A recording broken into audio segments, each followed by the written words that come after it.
Salam alaikum, j'espère que vous allez tous très bien.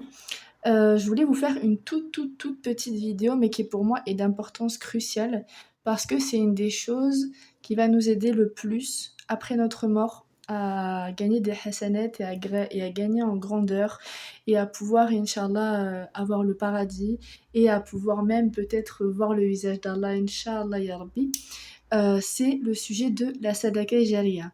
Donc pour ceux et celles qui m'écouteraient et qui ne sont pas musulmans, en fait, nous les musulmans, on rivalise toute notre vie dans les bonnes œuvres et on essaye de faire au mieux pour toujours le tauba, donc le pardon, toujours essayer de faire mieux, de s'améliorer, d'apprendre et d'avoir un meilleur comportement. Mais c'est vrai que il y a une sadaka qui est particulière, qui s'appelle la sadaka jariya et qui est donc l'aumône continue, qui est que quand on va partir, bah, notre plume, donc l'ange qui note nos bonnes et nos mauvaises actions, tout ça va s'arrêter et du coup c'est ce qui va constituer notre livre. Et en fait, nous avons un hadith donc d'un grand savant, d'un de nos plus grands savants, qui nous dit que qui nous rapporte que d'après Abu Huraira, qui est un compagnon du prophète sallallahu alayhi wa sallam, donc du prophète Mohammed, le prophète de l'islam, le dernier prophète de l'islam, il a dit lorsqu'une personne meurt, toutes ses œuvres sont interrompues sauf trois. Une aumône continue, donc la sadaqa jariya dont nous avons parlé aujourd'hui, une science bénéfique propagée, ou un enfant pieux qui fait des invocations envers ses parents. Et donc, le but ultime, c'est d'avoir fait le maximum de sadaqa jariya pour que tous les petits péchés qui... Voilà, je sais pas trop comment expliquer, mais pour que même après notre mort, on continue de prendre des hasanats et que en fait la balance des mauvaises et des bonnes actions penche le plus possible vers les bonnes actions, vers le maximum de bonnes actions.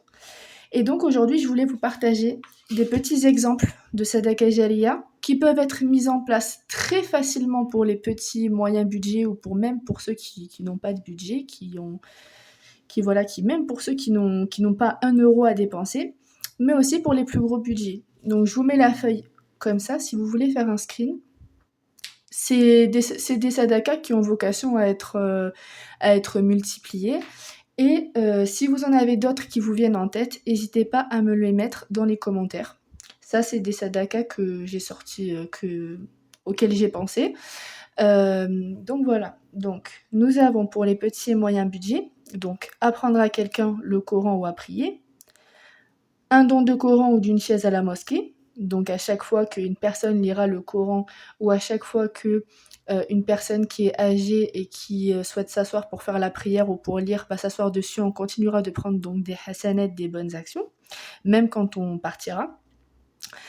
Un don de vêtements mestour à la mosquée pour celles et ceux qui seraient pressés et ont une prière à faire mais n'ont pas le vêtement sur eux, et bien ce sera la même chose que pour la chaise et le Coran.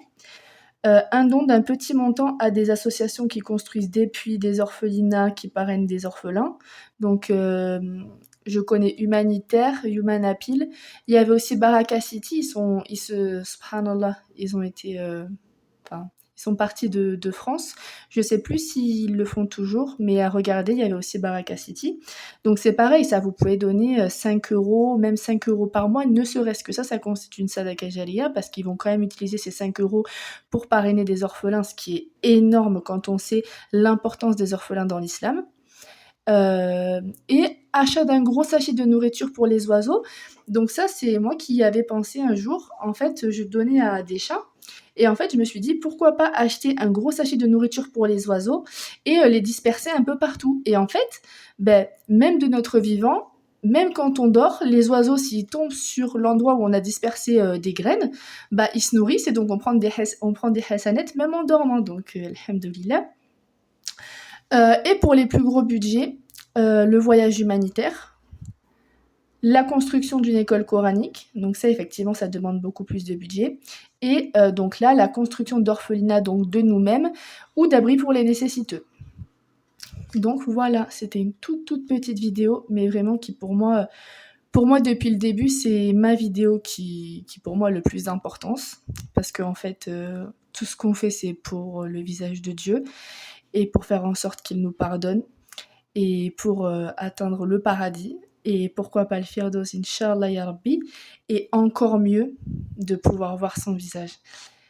Voilà, donc vous pouvez faire un screen et n'hésitez pas à le mettre en place. N'importe qui peut le faire, n'importe qui. Ne serait-ce qu'un sachet de nourriture pour les oiseaux, ça coûte même pas 1 euro. Vous pouvez en trouver à même pas 1 euro. Et pour même pas 1 euro, vous pouvez avoir des hasanettes en continu.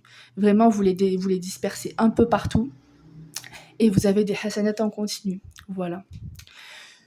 Je vous souhaite une bonne journée et je vous dis salam alaikum.